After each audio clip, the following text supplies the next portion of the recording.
Okay Fitri, I'm doing some reference for you how to use the charger set lah. This is the power supply and one big box. Of course wire that you connect to plug power point. Okay, this is the charger, the balancing cable adapter. This is your battery and this is the battery connector. Okay, first thing first, you connect the charger to power supply. Make a practice black first, then red, then you can switch on. Dah connected baru switch on, tengok on dulu baru connect, risiko short. Okay, so now the charger is starting up. Alright, then you take your battery, you connect the balancing cable first.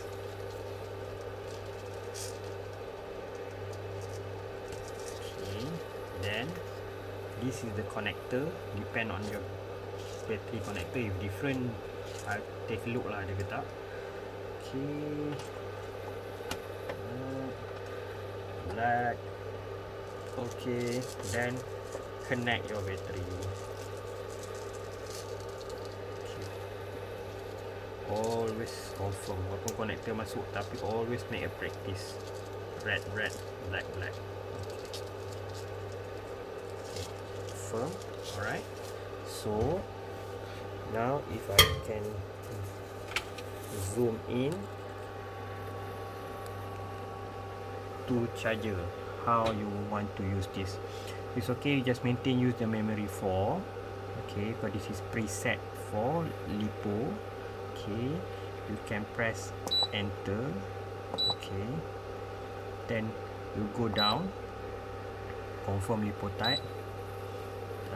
Then this is setting for 3S. Alright, I believe you're using 3S battery. Kalau then this is capacity. This is a battery 2.2, but if your case is 3300, you press enter, then you scroll up sampai 33, then you press enter balik. Kalau yang 6000 tu, keep pressing up lah sampai 6000. So for this example, I go down balik, dua-dua, I press enter. Okay, bila dia tak blinking, you can scroll down. So charge current 2.2. For a start, kita practice on 1C capacity lah. So if your battery is 2200, we use the 2.2 AM.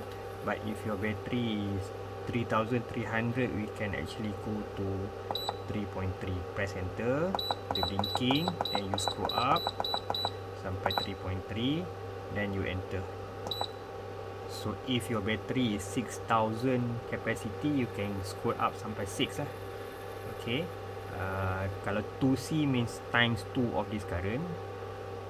Kalau 3C, tapi for a start, I suggest you start with 1C first. Get the good usage first. Okay, enter balik for example. So I go down balik 2.2 just for this example. 2.2 enter. Okay, go down. Temperature cut off maintain, tak apa 50. Okay, safety timer I always set 2 hours first. Alright, dia akan cut off nanti. Set capacity biar 100, jangan ubah. Okay, yang ni pun maintain. Okay, yang ni tak apa TVC, maknanya fluctuation dia biar, jangan ubah setting dia. Discharge M jangan ubah. Okay, discharge volt it's okay, maintain. Okay, come back to the front page ni, then you hold press enter. Okay, solo mode maknanya single battery, tak ada parallel, tak ada series apa. Okay, yes. Long press again. Dia akan check the battery.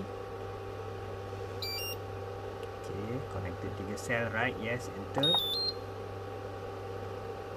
So this is the charging start lah. Dia akan balance. So you can see the M is ramp up 2.2. So this is the battery voltage. So until it ends lah nanti. But you always monitor battery and connector apa semua tak tangle. Okay, let's say dia dah completed so I hold or anything. If you want to stop, you can also press and long press the enter.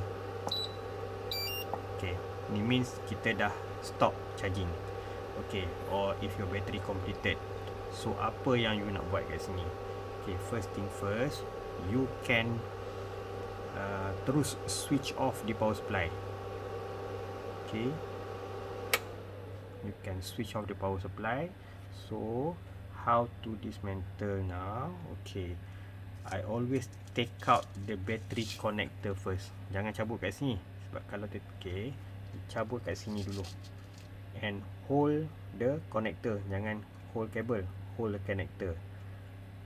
Sebolehnya jangan pegang kabel langsung, slowly. Okay, dah take out. Then only you cabut the balancing connector. Alright. Then baru you cabut the charger punya connector. Okay, why you kena cabut ni dulu? Sebab let's say ni connected kan, let's say this is connected, and bila you cabut ni dulu, these two if they touch, dia boleh short. So that's why always make a practice, take out the battery connector first, then only you can cabut the rest. Dan lepas tu you boleh cabut lah power supply punya kabel apa semua, and keep it away. Apa-apa hal, halo